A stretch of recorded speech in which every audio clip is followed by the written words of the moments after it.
हरि ओम. सार्थक वाटे झाली या वेचाचे, जीवनगाथा एका तपस्विनीची.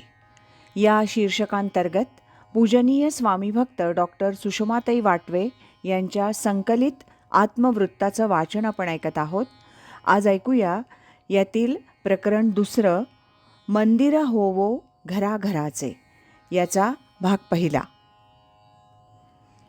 प्रत्येक व्यक्तीचं घर हे मंदिरासारखं पवित्र, शांत, आनंदरूप असावं, ह्यासाठी कुटुंबातील प्रत्येक व्यक्तीनं भगवद्गीतेतील अध्यात्मविचार यथाशक्ती आपल्या आचरणात मुरवावे. त्याला पारमार्थिक उपासनेची जोड द्यावी. प्रत्येकानं एकमेकांशी अत्यंत प्रेमानं, नम्रतेनं वर्तन ठेवावं. दुसऱ्यावर अधिकार न गाजवता प्रत्येकाला परमेश्वर स्वरूप समजून त्याची सेवा कशी करता येईल, त्याचा भाव, मन कसं जपता येईल, असा प्रयत्न करावा. असं कौटुंबिक जीवन स्वामी माधवनाथांनी स्वतः जगून दाखवलं. त्यांनी आपला प्रपंच परमार्थरूप केला.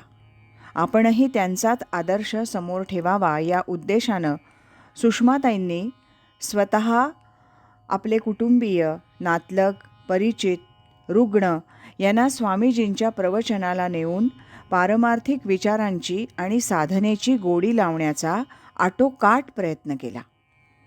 त्यात काही प्रमाणात त्यांना यश आलं, काही जीव वळले नाहीत. त्यांचा नाद त्यांनी सोडून दिला आणि स्वतः 1984 पासून या कार्यात झोकून देऊन आपला स्वतःचा निवास हे मंदिर बनवलं आहे. आज या ध्यान मंदिरात अनेक साधक देशविदेशातून येतात, ध्यानमग्न होतात, शाश्वत निर्विषय आनंदाचा क्षण क्षण अनुभवतात. त्यांनाही ताई आपापल्या घराचं मंदिर बनवण्याची युक्ती सांगतात. अशा आशयाच्या या दुसऱ्या प्रकरणात आता पुढे ऐकूया. कॉलेजच्या शिक्षणासाठी मी पुण्याला आले. त्यावेळी श्री वाटवे यांच्याशी माझा परिचय झाला. तो परिचय वाढत गेला आणि पुढे 1946 आम्ही विवाहबद्ध झालो. हा विवाह माझ्या घरच्यांना मान्य नसल्यानं तेव्हापासून काही वर्ष माझा माहेरशी संबंध संपला होता. काही गोष्टी आयुष्यात का घडतात असं विचारलं तर ते तसंच घडायचं असतं. पूर्वजन्मीची काही देणीघेणी असतात, ती पूर्ण करायची असतात. त्याप्रमाणे ती मंडळी आपल्या जीवनात प्रवेश करतात. तेवढा व्यवहार पूर्ण झाला की काहीतरी निमित्त होऊन ती दूर जातात. हे जेव्हा लक्षात येतं तेव्हा त्यांच्या येण्या जाण्याबद्दल सुखदुःख वाटत नाही. अत्यंत अलिप्तपणाने त्या सर्व घटनांकडे पाहता येतं. समर्थ म्हणतात, कर्मयोगे सकळ मिळाली, एके स्थळी जन्मास आली. ते तुवा आपुली मानिली, कैची रे पढत मूर्खा. तसं कोणीच कोणाचं जन्मभर असत नाही. येताना प्रत्येकजण एकटा येतो, जाताना एकटाच जातो. परमेश्वरच फक्त अखंड आपल्याबरोबर असतो. पण सामान्य जीवाला याची जाणीव नसल्यानं तो कुणात तरी ममत्वानं गुंतत जातो. याचा उलगडा मला सद्गुरू कृपेनं नंतर झाला. तसं पाहिलं तर संसारात आमचं दोघांचं कार्यक्षेत्र, विचार, संस्कार अगदी भिन्न आहेत असं लवकरच माझ्या लक्षात आलं.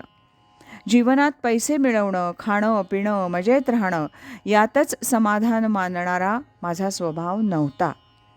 सर्वसामान्य माणसं जगतात तसं जीवन मला जगायचं नव्हतं. मला त्यापेक्षा काहीतरी वेगळं करायचं होतं. जीवाला कशाची तरी तळमळ लागली होती. कशाचा तरी शोध घ्यायचा होता. आज इथेच थांबूया. यानंतरचा दुसरा भाग आपण उद्या ऐकूया. अखंड करी सोहम ध्यान,